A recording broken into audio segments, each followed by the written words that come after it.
Hello and welcome to the virus-free Driving You Crazy podcast. Oh, stop it. This is the show where we talk about everything transportation, anything that gets you from here to there, even though all of it is getting canceled. I am the traffic anchor and the transportation reporter for Denver 7 News, Jason Luber. And I'm Nicole Brady. I'll be wiping off that microphone right now with a you. nice disinfectant wipe to make sure that my fake cough there. At least we have some. Spread anything. Yes, we got some nice disinfectant wipes in the audio booth. I like it. Yes, and we do have a basket of these things around the building. They just installed some new hand sanitizer deals, but somebody forgot the most important part of the installation of the hand sanitizer is the cleanup. And there's a pile of hand sanitizer on the ground, as well as all the dust from drilling into the drywall. Dust and hand sanitizer, okay. The world has lost its mind, Nicole. It has. Over the virus. It has. I don't know if it's warranted yet. Maybe in a hindsight we'll see that everyone who stockpiled toilet paper were the smartest people ever, and maybe in hindsight we'll all be laughing. But either way, it feels like society is collapsing around us. The right stock now. market is crashing again. The travel companies, from the travel agents to the airlines to the hotels to the conferences, to the venues that hold the conferences, to all the people that are involved in the conferences, from the vendors to the cleanup folks, all of these people are getting crushed. The cruise industry is going down like the Titanic. It really is. The stock for Royal Caribbean I saw since basically the beginning of February till now, so the last 6 weeks, is down $100. From about 130 something, 135 to 30, whatever it is now. Yeah. And it could be even lower at this moment. Carnival's down today. All of them. Princess Cruises canceling all their 60 for 60 all their days. Cruises They for are 60 days. all of them. Yeah. Now I was supposed to be originally on a cruise ship on Saturday. Originally, Really? I had scheduled this like years ago, where MSC, we had never been on the MSC cruise line, and they were offering this deal: free drinks, free all this stuff for a balcony cabin, and come during spring break, and the price was way cheaper than anywhere else. But you had to book 3 years ago? Well, like 2 years ago. Okay. So I booked a long time ago, Okay. and then and the last payment was due in December. Well, because of me needing to maneuver money into different places, we decided, all right, the prudent thing to do here, because we're going to go on these baton trips, we had to schedule one for Enid, Oklahoma, and Stockton. So the girls were going to go to nationals, have to defend their title. Ugh. And then and so we postponed the cruise. We said, all right, we're going to cancel the cruise, get our money back, and we'll do it another time. That was great. I mean, that turned out to be a pretty good decision, huh? Great foresight there. I knew the virus was coming. There might be an outbreak of a massive pandemic in 2 years, and we should cancel that, yeah. Oh, man. Well, Jason, we're worried about your livelihood here, too. Are you? Because Well, yeah. as people stop going to work, going to school, going anywhere, there's not going to be any traffic to report on. Well, all the universities are closing down. To only online classes or talk about doing that. They were just talking about, when I was over at school yesterday, to make sure that the parents have a way to do online learning at home. My school did that as well. And so it is already affecting the traffic. I saw an effect today. Really? On the traffic, noticed yes. a My brother, decrease. who lives right now in Portland, but he's going to be moving to Milwaukee. He's right now living in Portland, but he has to make frequent business trips on the train up to Seattle. So recently, just last week, he was in Seattle, and he said he noticed a dramatic difference in the amount of traffic in and around Seattle. He was talking to the Uber driver who noticed the difference. Inrix, who is based in Seattle, Inrix is the company that quantifies all the traffic flow data. And so if you see a traffic map with the red or the green, the yellow, they are the company that really collects all that data and then sends it out to Google and everybody, right? So they have noticed a huge decrease, especially in Seattle, where they've been hit hard, where people are staying home. Yeah. Boeing is getting killed, and so they are also not having as many workers going, so that's also affecting the traffic there in Seattle. There is a direct Massive reflect now. Trickle down, yeah. And I would not be surprised if spring break traffic is not as heavy in Florida, not just in Tampa, but in anywhere, West Palm Beach and Orlando and Miami, where it usually picks up, Daytona Beach, where it usually picks up over the next couple of weeks, because everybody's going to be staying home. That's true. Although the college students may be the only ones on planes with the devil may care attitude and knowledge that perhaps the coronavirus isn't affecting younger people as severely. You could have planes full of college students going to Florida. Where there are old people who are getting killed by this thing. Oh, my God. Okay, Florida needs to ban people from under 20 entering the state, under 30 maybe. Because, like you said, so the younger good you point. are, Good the point. easier it is to fight it off. But the older you are, i.e. everybody in Florida, are really susceptible to this thing. This is a concern. You're right. So they are now taking it down to Florida. I mean, it's already there. It's basically everywhere. Yeah. That, I am concerned now. But, the colleges here have all gone online classes. It honestly feels like they just sort of ended the semester early.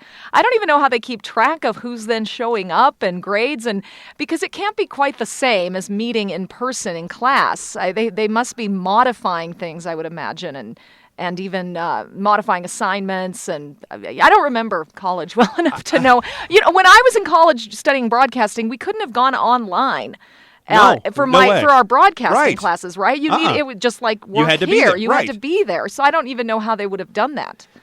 So depending on what you're studying, but I was talking to somebody at my school yesterday, and she and I were talking about how there's going to be some kind of accountability set into the kids who have to do the learning at home, but she thinks that maybe. She thought 25% of the parents are actually going to help. I think it's more like 15%. But they say there's going to have to be some kind of accountability to make sure that they are doing assignments or they're doing some kind of work and they're not just goofing off the entire time that they're going to be studying at home for the next month.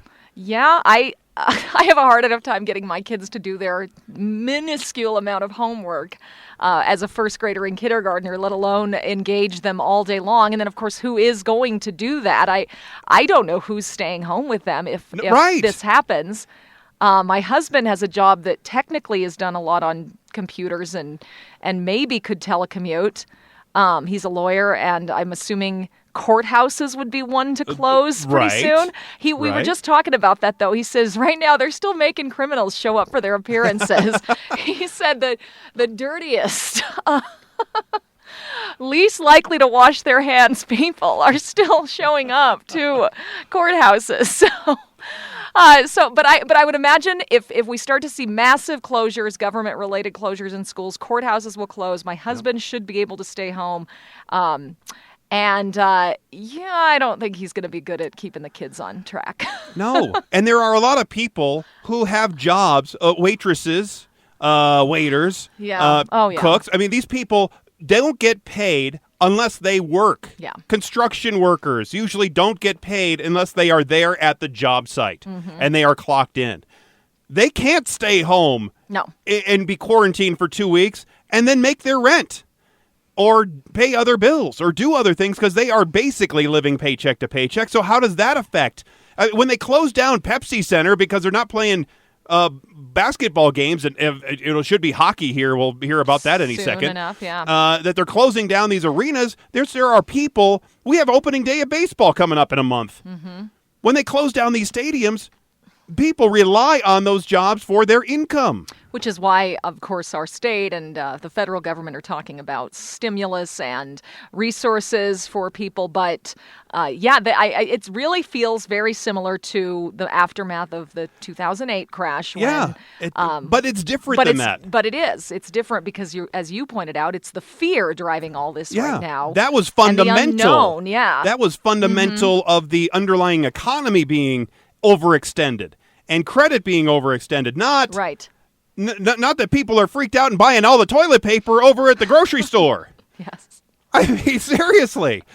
Somebody said all the black beans were gone from the supermarket. I know. I need black beans. But, Costco's alcohol section was stocked. As long as we got red wine. That's all I went there for. So. And Tom Hanks. If Tom Hanks can get it, anybody can get it. I hope we don't. It sounds like he's on the mend, though. So I'm glad to hear well, that. because I was gonna sad. quarantine any Tom Hanks movie for 2 weeks until the crisis is over.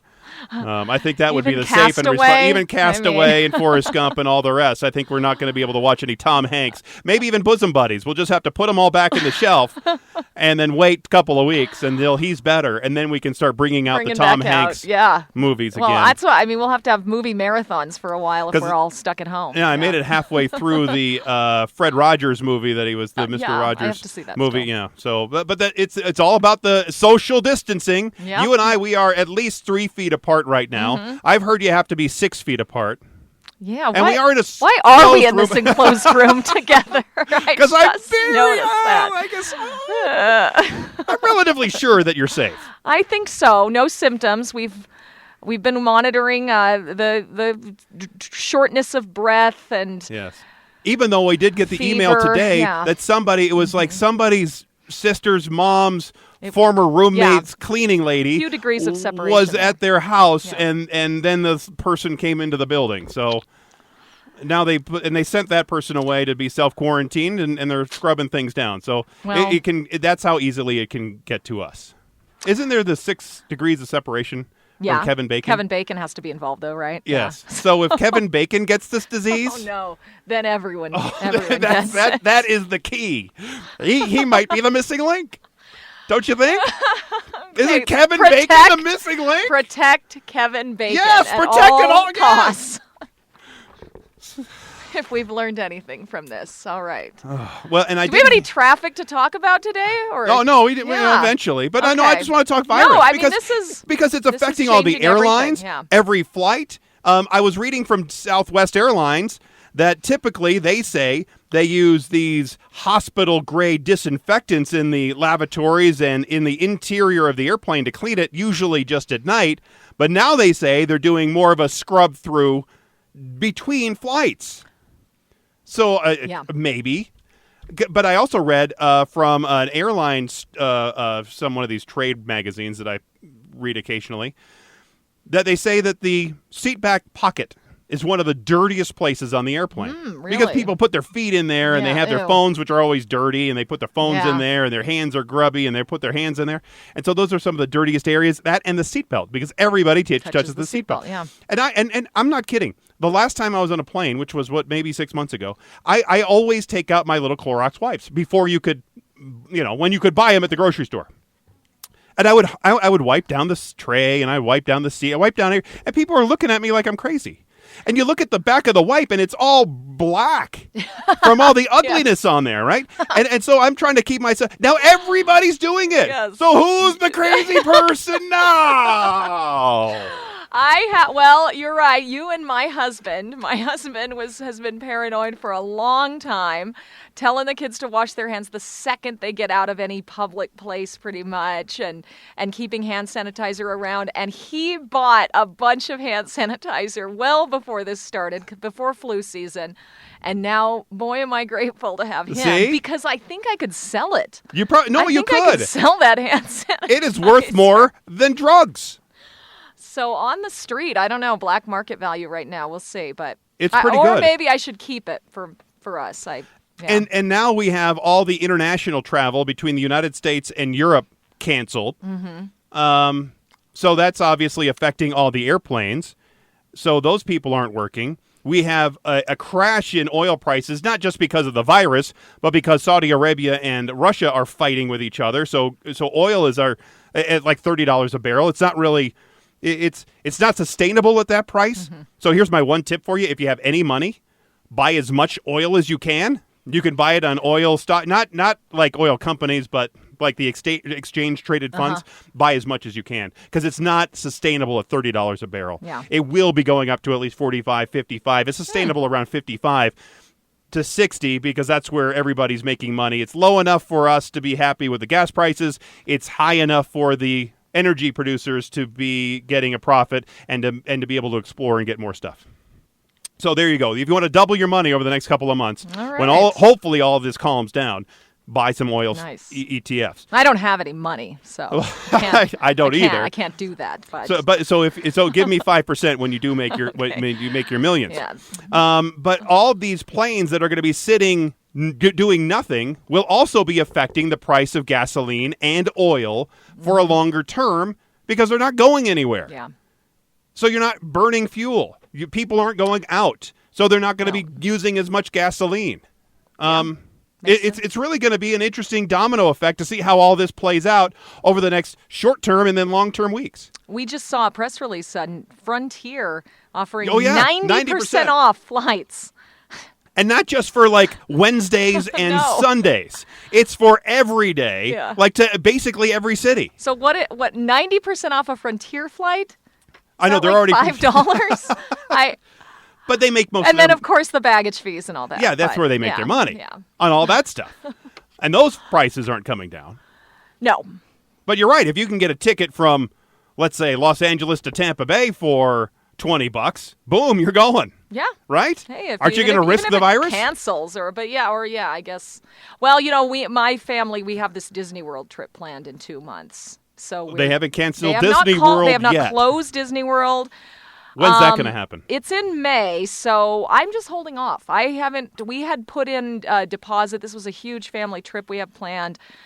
So we have a big house that all my siblings are going to share, and we had put a deposit on that. So you're saying you're going to have everybody in one enclosed area after taking flights. After flights, and then spending the day at Disney World, where at Germyland.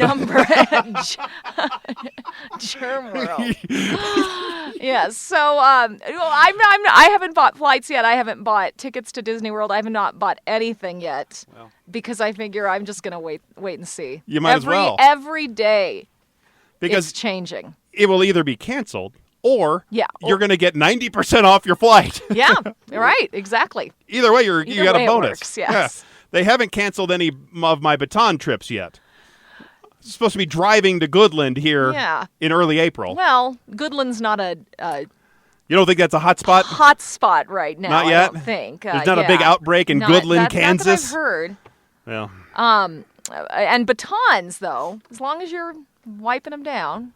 Yeah, but they have the ability, if you have the germs on them, to spin like a helicopter and then spray. I don't know if that's accurate. In a large radius. I don't know if that's a scientific Now, I don't know fact. if somebody's sneezing on their baton and then all of a sudden then they're throwing these two spins up and then they're spraying all over the gym.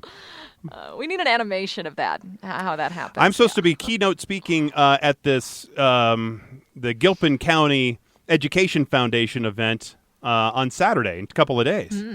And I've been receiving emails from them periodically saying, all right, we're on for now. We're on for now. We're not sure. We're just the hotel says they're scrubbing it down and everybody should be okay, but we're not sure yet. But they also don't. There's two things there. One, it's an education foundation charity deal, so they need the money because they're a nonprofit.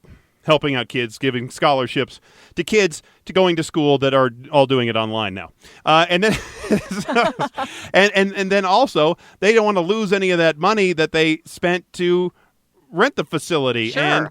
But they also don't want to be liable if somebody gets sick because of this whole gathering. It's such a tough choice right now for all of these companies. I think everyone is doing the right thing by waiting until they have to make the call for the most part.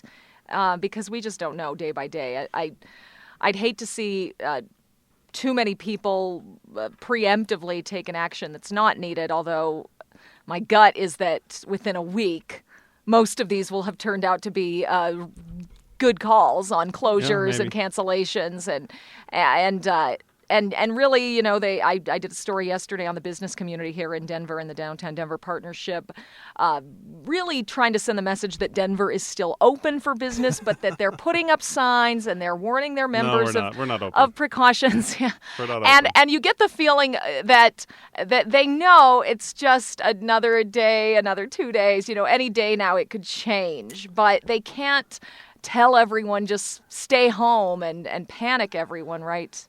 Right now. Anecdotally, yeah. I follow on Twitter just the word Denver. Yeah. And so I see a lot of just random tweets about Denver, and I saw this one from a woman who was here for a conference, and now that has been canceled, was staying at the Hyatt over there at the convention center, and she was talking to one of the housing or the staff that does cleaning, right? And the cleaning staff says that they are actually not as busy right now, even though you would think they'd be busy hosing down the whole place. She said they're actually not that busy because the hotel is almost empty because there are so many conferences and events being canceled that everybody's canceling their room over there. And so they're not doing as much. And they're doing their cleaning of the hotel room, but they only need to do it really once of an empty hotel room. And then if nobody comes in for the next week, they don't need to keep re-cleaning it every day. Right. So they're actually not as busy as you might think. That makes sense, I guess, yeah. And the transit agencies are all having to deal with that because you know how clean buses are. Yeah. I would have no problem eating off the floor of a... of one of the local transit RTD, agencies? Yes. My husband has a friend from high school who's supposed to come in this week today, I think, for a conference, an interesting type of conference. It's called Protospiel. It is a board game and player. What do they call them? Like Dungeons and Dragons. It's fantasy reality. Those kinds of games. So they test them. They bring in people who play these games all weekend long, games that are in the development stage, and they test them to see if they're ready for market, and they make recommendations to how to improve upon these games. And so this conference is still happening. He's supposed to stay with us, this friend, while he's here in Denver. My husband told him, so you're going to go exchange cards and figurines with these people from all over, these gamers? All right. But if you think about it... and then come to our house where my children live? If you think about it, gamers would be the safest people out there. Why? Because they isolate themselves in their room in front of a computer and they don't see anybody. Everything's virtual for them. They have their headphones and their little joystick, and boom, they've already social distanced themselves already. They're well practiced in that. Okay, good. So good they point. might be the safest group out of all of them. Perhaps, yes. Well, I hope so. I hope there's just a lot of hand sanitizer there, and we'll see. For all I know, it's been canceled in the last minutes. By the time this airs. You think so? This could be off, yeah. It could be. I'm really concerned for the cruise industry and how that's going to go. Because they already have the stigma of norovirus and you're with a bunch of people that you don't want to be with anyway. And now you're going to get sick on the ship and you're going to be quarantined on this ship in your cabin for a couple of weeks. And that's unacceptable for a lot of people. I've already always wondered about, heard about the sicknesses people get on cruises, and it, makes me less interested in taking one. And after this, you're right. It might take a while for still that go. one to rebound. I don't have a problem with that. I know you will. Because at least I sanitize myself. I rub the sanitizer all over my face. You know what we need to do? Here we go. Here's another, send me 5% of this idea. We need a little string that goes around your head. And two little, maybe you could call them tablets, or I was going to say little buckets, right under your nostrils that are full of Purell. So you're always breathing it. So that way, if a virus comes up to your nose, it will it would be like a self-defense thing. Okay. It would be like the air defense system they have in Israel. Sure, like if you're lobbing missiles into Israel, then they can blow them up right in the air. So that's what you're doing to the virus that comes near your nose. So the virus gets into the Purell and boom, it's dead. Again, I feel like we need a scientist here to confirm if that. No scientist needed. No. So can you do that? Can a virus be killed midair by a substance if you have some sort of film around you? I'm going to say yes. Okay. It's worth looking into. Because I'm not a scientist, but I play one on TV occasionally. Yeah, obviously. I like the idea of something that my husband said he saw video of them hosing down traffic signs and lights in Italy and everything, and I thought, well, who's going to touch the signs? Who touches these things? But it's just everywhere. I mean, because they're just literally nuts. They're nuts about it. Yeah. I know Italy's closed. Yeah, you can't get in closed. or out of Italy. It is astounding. And what's going to happen when it goes to some of these poorer countries in Africa that don't have the medical equipment that we do, or testing, or ability to get better? And could this really eliminate like it did with the Spanish flu that wiped out, a quarter of the population, could this do the same thing to older people throughout the world? Right. I mean, really, this could be one of those, look back at it in 50 or 100 years and go, remember that? Yeah. Maybe you should start making the T-shirts. I survived this. It might be that. I've always read about the Spanish flu and thought, wow, I mean, that's crazy to think of the population loss from that. And it happened, I think, the year my grandma was born, 1917, 18, right around that time. And I've thought about that and thought, how we don't have anyone to talk to about surviving that. We haven't had anyone who survived that around for many, many decades now. But yeah, to think about the people who survived that, then what was that like for them to talk about the losses and just what the world was like when they were in the midst of that. And it was so different than it is now, though, the spread of information. Oh, sure. So it really, this will be a once-in-a-lifetime thing. There was a story I was reading about the town of Gunnison up in the mountains of Colorado. And back then, there weren't as many people traveling through the mountains, especially through a town like Gunnison that wasn't on the main corridor going through Colorado. And they were able to isolate themselves because of their remote location, and they weren't affected. And there are a lot of those outposts that are not going to be affected. But then you have places that are going to be affected, like Florida and California and Texas, that have so many visitors now. You can see how quickly it can go from person to person to person and place to place. Maybe up in northern Canada or down into, I don't know, Antarctica, you're not going to see it. But, I mean, if you can get it even in the late summer, early fall in Australia, it looks like it's not seasonal, that you can get it any time of year. It's not going to be good. I'm curious to see what happens in those southern hemisphere countries that now have it, because they did say, we did have a doctor saying that it might. Things don't live on surfaces as well once the temperatures warm up. And so if we don't see it spreading as much maybe in Australia and New Zealand, maybe that'll be a sign for us to hope for. Well, in just a little bit, I'll talk to Sarah Phinney. She's a traffic anchor for WTFV-TV in Tampa. I like Tampa. I think they're going to get hit by this virus here, and obviously we'll talk about the spring break thing in a little bit too. But I haven't spent enough time to really get to know that city, but I do like the city. And they are dealing with some of the same growing problems as we are, as other, Nashville and some of the other cities that we've visited with. But they're also a fairly large cruise ship city as well. So that will affect their economy, the cruise ships there in Tampa. So we'll talk to her in just coming up a little bit. But I do have other two non-virus related issues there for you. Thank you. Because I know you're dying for that. Yes, we are. All right. Two separate sources that show that men who drive expensive cars care nothing but themselves when they are driving. Only concerned with themselves. Not their families, not their wives. Nothing. Only them as they're driving around. So according to a new UNLV study, which is probably on hiatus right now, learning from home, their studies showed that flashing crosswalk lights are no match for flashy cars. The study found that drivers of expensive cars are least likely to stop for crossing pedestrians. Drivers on a whole aren't that great at stopping for pedestrians, as we know.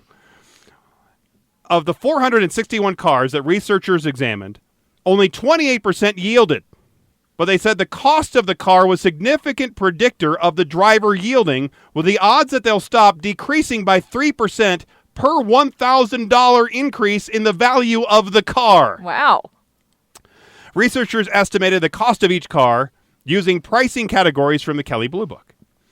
They say that it's pedestrians are facing some extreme challenges when it comes to safety, and it's concerning, and that's from the lead author, saying that it's hard to say whether they're not yielding, the drivers in their expensive cars, not yielding because they don't know the laws, more like they don't care, or because they don't want to yield. Exactly. They don't want to yield. They don't think that pedestrians are as important as they are. That's why they're driving their fancy car.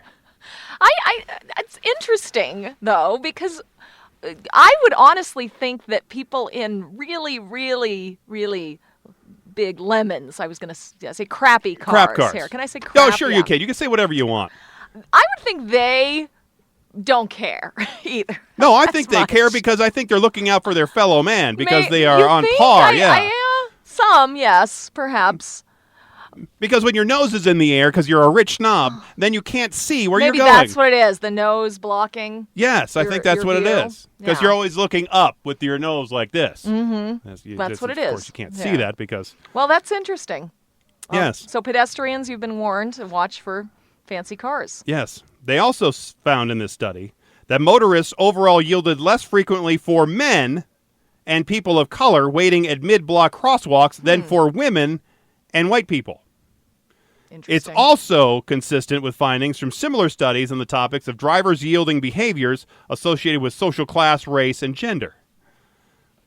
The research team said their findings are also important with public health, given that pedestrian injuries and survivability are low even when they're struck at low speeds. And we've talked even on this show, and we've had interviews in the past, that the cars nowadays have more of a flat front end. Mm-hmm. Part of that is the design of eventual autonomous technology, so they can put sensors on the front of the car and be able to get bounced back of like radar and all the LiDAR and that stuff. Because if they have the pointed front end, which you just roll would typically just roll up on over, top, yeah. right? They can't put all those sensors on that kind of a front end of a car. I see. Yeah. They have to have more flat. They have to have more space. And so they say that the severe injuries for pedestrians are much higher when they get hit. So here's study number 2. It comes from Finland.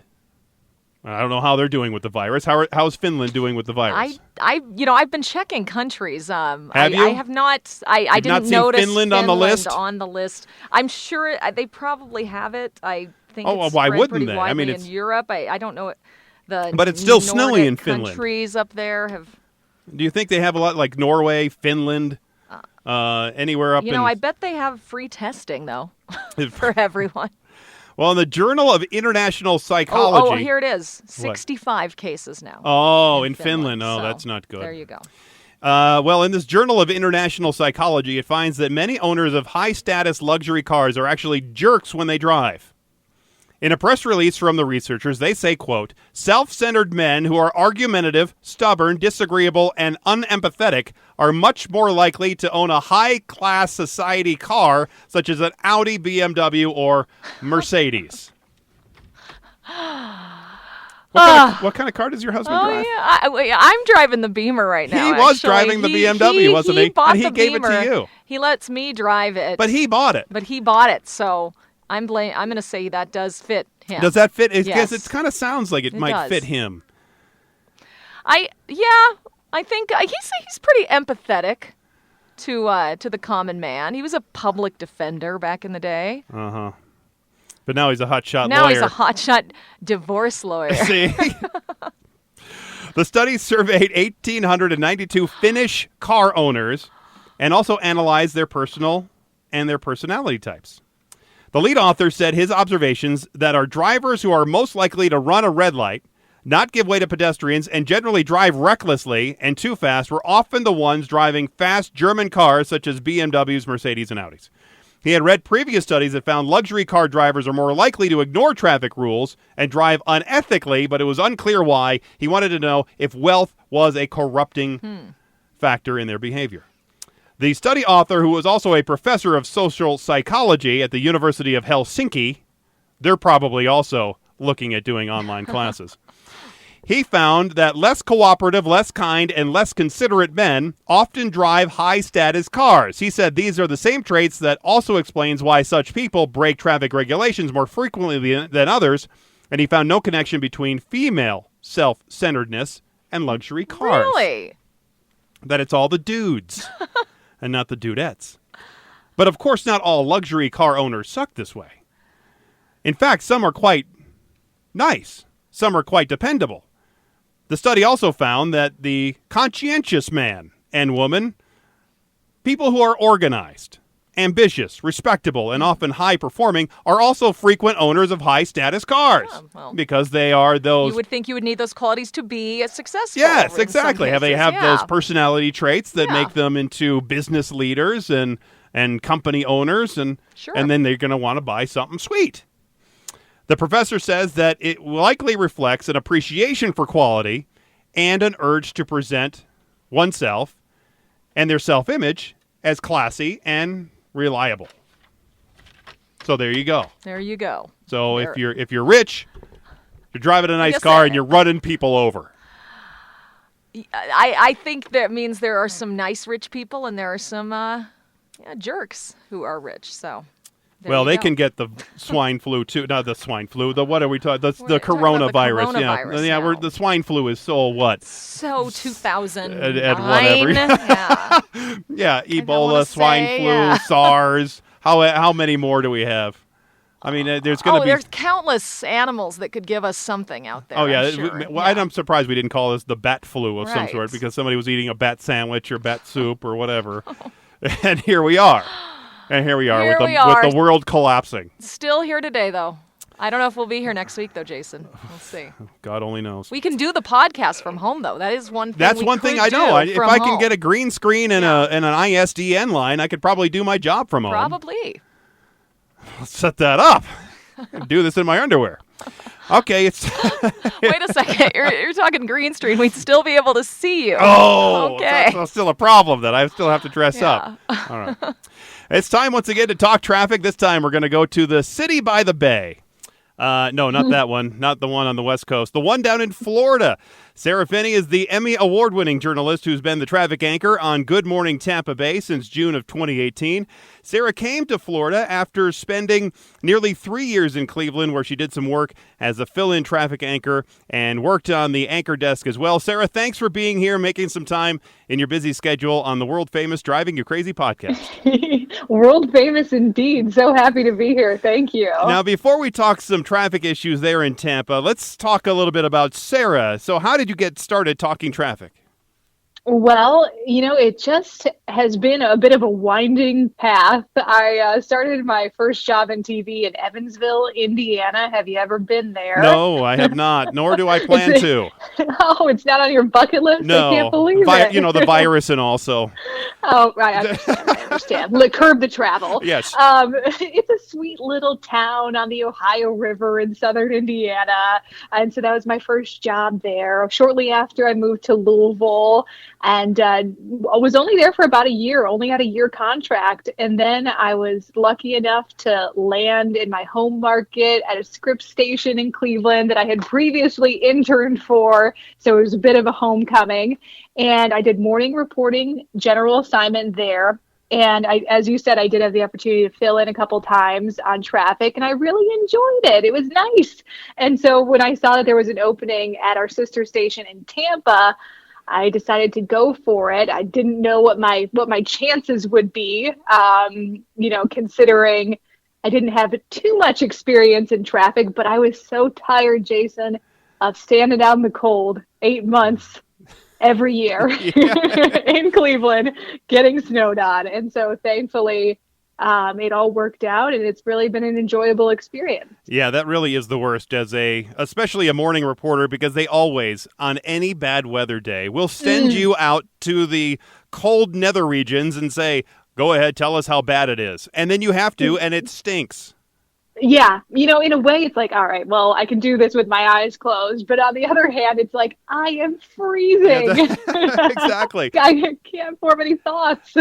You said you started to like traffic reporting. So how do you like it now after you've been doing it full time for a while?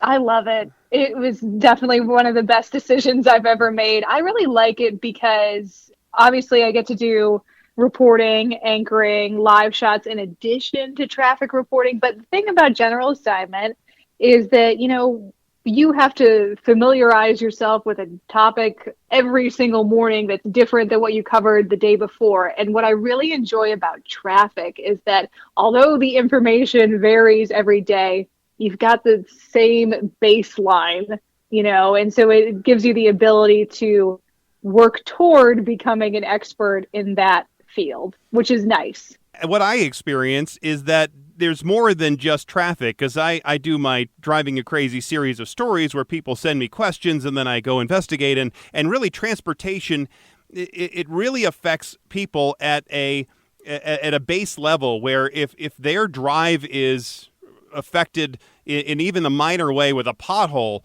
it still messes up their entire day.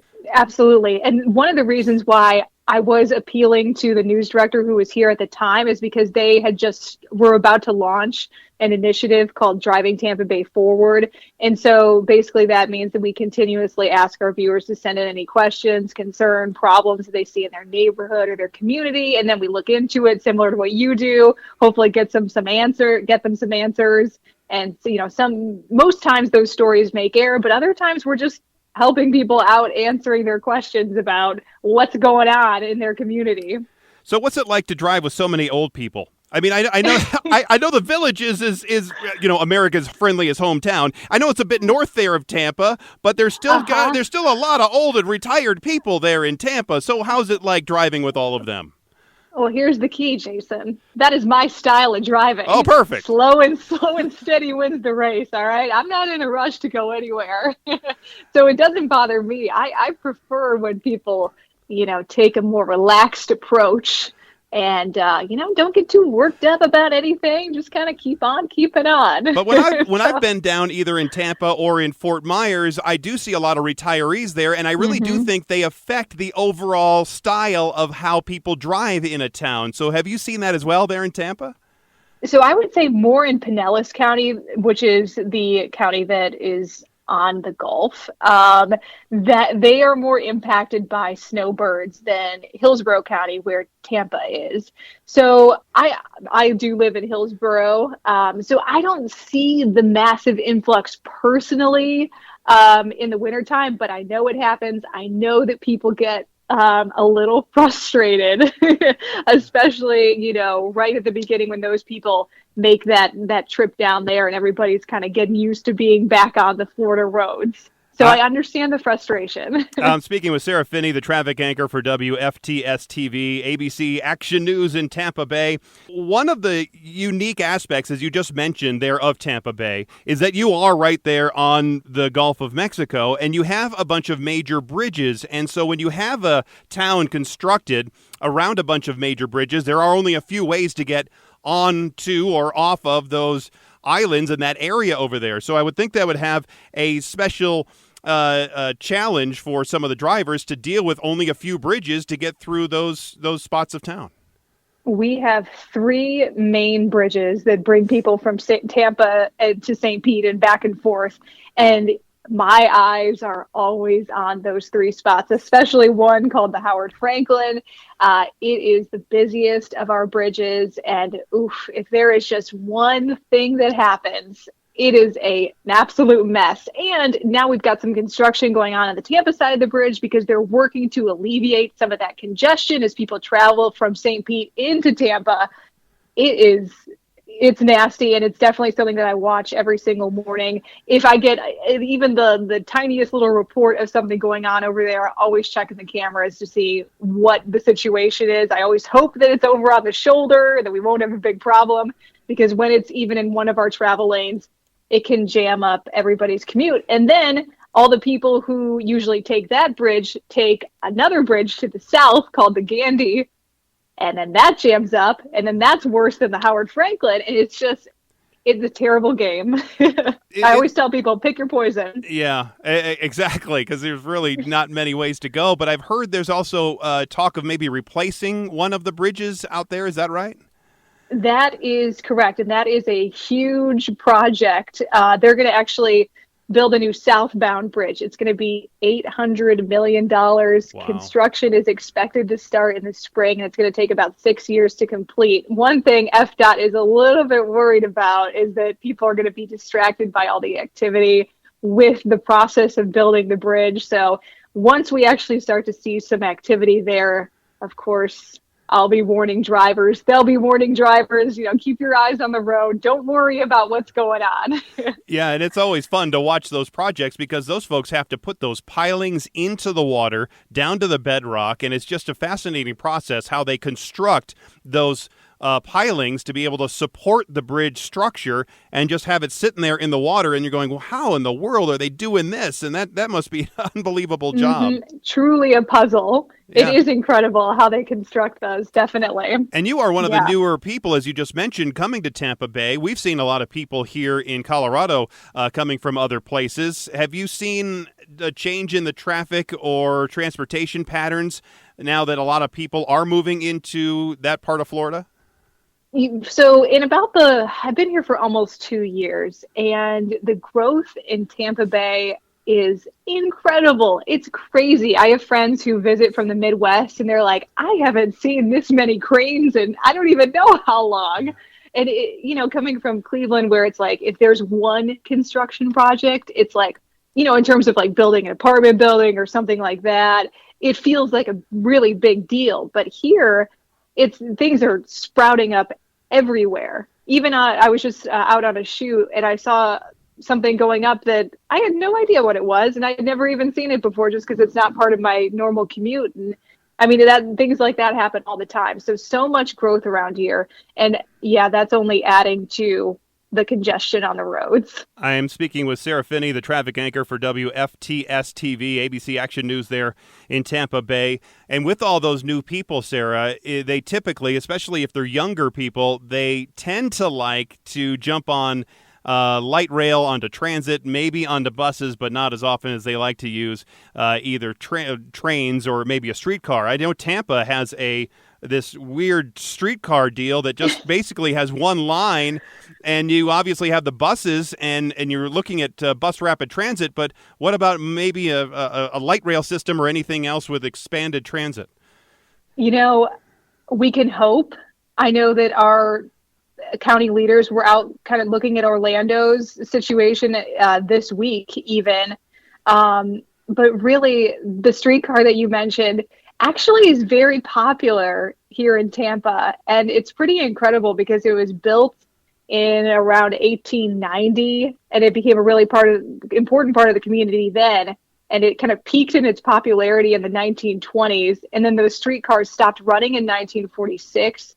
But then an organization kind of worked to bring them back, and they did in the early 2000s. And so now it is that 3-mile stretch linking downtown and a neighborhood called Channelside, as well as another neighborhood called Ybor City. And I believe in January of this year, they had about 90,000 riders, and it's a free service. So people are using public transportation when it is convenient to them, and they see that benefit. I think that the streetcar's obviously been around long enough that it's built that trust that people are familiar enough with it that they will use it. And there is a hope that they will expand that at some point. They're doing a study right now. So, at least we've got that going in the right direction. And I absolutely love the streetcar. I live in Ybor City, and I take it downtown to the Tampa Bay History Center where I volunteer, and it's just an enjoyable experience because you don't have to worry about parking or anything like that. And as I said, it's free. Can't beat that. And you did say two important words there, that the transit is convenient, so it takes you to where you want to go from where you want to go. And right now, the price is right. When an expanded light rail system, if it ever happened in Tampa Bay, I doubt it would be free. And it would most likely, as they have done in most other cities, have the transit follow the major highways, which never is quite as convenient as it could be linking neighborhoods together, as you've seen with the streetcar. Right. Yeah. So there are certainly going to be challenges as they move forward. I just hope that they can get something going, because it's kind of crazy when you think about it. You have obviously Miami, Orlando, they're farther ahead of Tampa in this regard. But between Tampa and Orlando, you have so many people on I-4 getting between the beaches and the theme parks. And it would just make so much sense to have a reliable form of public transportation like light rail to get people to and from these densely populated places, and then also extending it to the beaches and to St. Pete. Take those people off the road. Yeah, or even out to the airport. And I have to compliment Tampa on their great airport. Is actually one of the better airports I've been to in the country. It's clean. It's easy to get around. I really enjoyed my time there. TPA is people love the airport here. There is so much pride for the airport because they do such a nice job. They're always working to better themselves, it seems. And the security lines, the way they have things up, that spoke wheel design, it separates people. And so it allows those security lines to move quicker. Whereas other airports, they just kind of pile everybody together and then you separate to your gates. So absolutely, I'm with you on that. Can't say better words about the airport. Now, this obviously we're talking a lot about the virus in the coronavirus in these times, and I actually today and yesterday I am starting to see an effect on traffic and the traffic patterns around town. Have you seen that as well there in Tampa and around Tampa, or is it just too early to tell? I did notice today that a couple of our interstates that are typically very congested at a certain time were a little bit less, but this is the first day that I've noticed that. So hard to say if it was directly impacted by coronavirus or if there's something else going on. Just kind of one of those fluke days where things are just a little bit lighter, really for no seeming reason. But it's definitely something that I'm going to keep an eye on. And it was certainly on my mind this morning. I was thinking, well, boy, if more people start to work from home, yeah, that could be good for people who are having to make that commute every day. Yeah, and I was talking to somebody from New York City who was seeing a dramatic decrease in the congestion there in New York. They were actually calling it like a Sunday drive in Manhattan, Wow. which they never see. They were seeing fewer people walking around, fewer people on the subway, and it was just almost an eerie sight, they were saying, because so many people are now starting to change their work habits and change their work schedule and either working from home or at least staying away from other people. Yeah, certainly not a Sunday drive here today.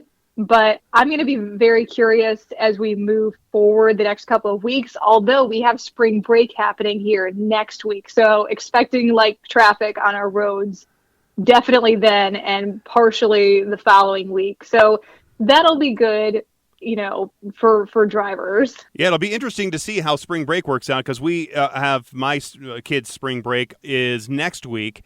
And there's actually talk in the school that they might extend it a week after spring break, but there are still people, the parents I talk to, they are still going to go on their vacations, whether it is down to Texas or going there to Florida, and they're still planning to go visit grandma or go to the beach and do their stuff. So it might be interesting to see how that plays out unless some of these airlines continue to cancel flights and hotels say stay away, and it'd be interesting to see how this all plays out in the next week or two. Yeah, just today, because, we've got so many big events happening here in the winter months, and we have the Grand Prix of St. Pete this weekend, and they just announced maybe about an hour ago that they are suspending general admission. So it's going to be interesting to see if they continue to scale down or cancel some of the big events we have coming up. As far as I know, they have not canceled the St. Patrick's Day Parade or the festival that we have along our river. So I guess they feel okay right now. What about you guys out in Denver? Yeah, no, they've canceled it. It's canceled. They've canceled, obviously, the NBA season, so that's affecting Pepsi Center. We have a concert tonight or tomorrow night. We're still waiting to see if the NHL is going to cancel, so there has been some big cancellations of different events. For me and my girls, if they start canceling baton twirling competitions that we have coming up, then that's going to be a problem for me because we're going to be traveling to Goodland, Kansas, which is always awesome. Yeah. And then Enid, Oklahoma, and Stockton, California. So we'll see how that Only goes. the best spots. Exactly. For baton twirling. I'm speaking to Sarah Phinney. She's the traffic anchor for WFTS-TV there in Tampa Bay. Okay, Sarah, so I've asked everybody this. What is your biggest traffic pet peeve? I would say that one of the biggest pet peeves that I have is that we don't have solid water transportation year round here in Tampa. We've got two cities connected by water. Obviously, we talked about the bridges. We've got those bridges, but we do not have a commuter ferry. We do have a seasonal ferry service that runs from Tampa to St. Pete and back from November to April. and it's been doing really well. Ridership is up and people seem to like it. It's relatively cheap, but we don't have that year-round service. And I think that would be, if people got on board with it, it would be such a good way to cut down on that congestion that we see every single day. A heck of a lot less traffic in our bay than on our roadways. I think that would be a great option. And it seems like it would be more relaxing as well. At least maybe the motorists could, they could read the paper there on, or they could check out all the fun TikTok videos on their phone or whatever they want to do. Yeah, watch TikTok all you want. That's right. Wouldn't that be nice? There's a lot to see there. And I'm sure people ask you this all the time that come to visit. Are you always just like right after work splitting and going down to the beach? Oh, you know what?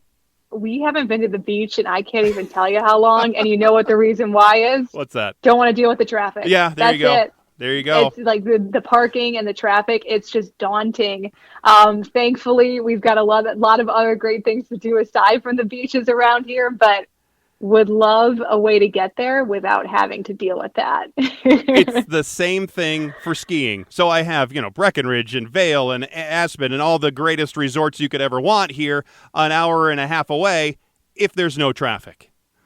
Yep. That's the thing. That's the key. And it kind of ruins it for you, especially when you work in the traffic department and you know the things that could go wrong.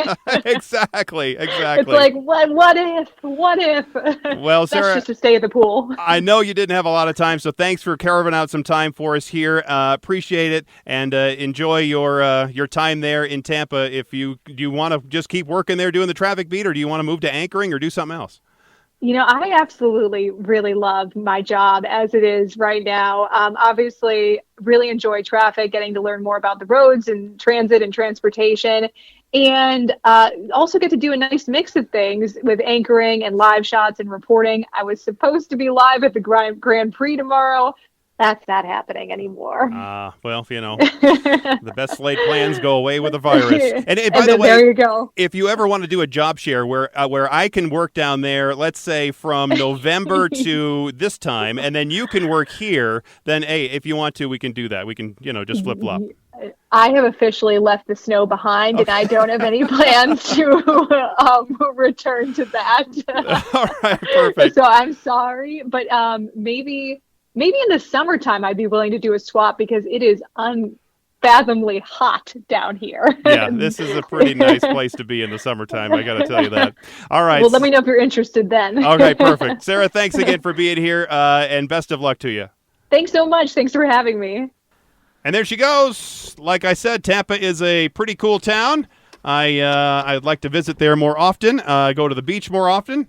But like I said with her, that the reason we don't go up into the mountains every week or every day or even on the weekends is because the traffic is so terrible. Oh, yeah. Just like she said that the traffic is so terrible going to the beach, so it's not like that she's getting off work and then running over to the beach and just playing in the sand and the water for a while and then going back home and going to bed. So it's just like us. I mean, we live right next to some of the greatest ski resorts in the world. Yeah.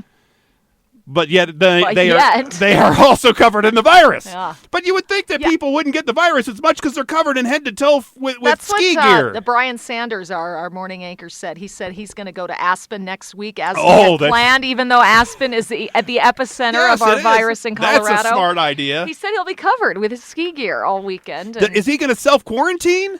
When he comes back? I don't know. I'm just happy I'm not going to see him because when he comes back, I'll be taking my vacation to Crested Butte, and I'm still planning to go there. I know. I'm supposed to be going to Monarch at the end of next week, so I think I'll have a replay of an interview. We'll see about that for next week. But I'm keeping the plan on as planned right now. So. Well, Frontier is here's the problem. My wife is going to see this Frontier 90% off sale, and she is going to buy a ticket somewhere. We are going to probably be going somewhere for 4 days. I don't know where, but we're probably going somewhere. She's going to do it. I know she is. Montana, Idaho don't have cases yet as of don't? this taping, so maybe one of those states. And I think Maine. Hey, I'd like to go have Maine. Any cases. That sounds pretty nice, Get some right? lobster. Yeah. Sounds good to me. Let's go. Alabama too. Alabama. I could be wrong, but when I checked this morning, those were the states that did not have cases yet. But it changes so fast. that by the time you hear this, I could Yeah. be giving you bad information. The world is turning into a virus. All right. Well, thanks again for being here. Thanks for listening, and be safe. Wash your hands. Do all the correct things you need to do to keep the virus off you. Don't eat the sanitizer as I've been doing.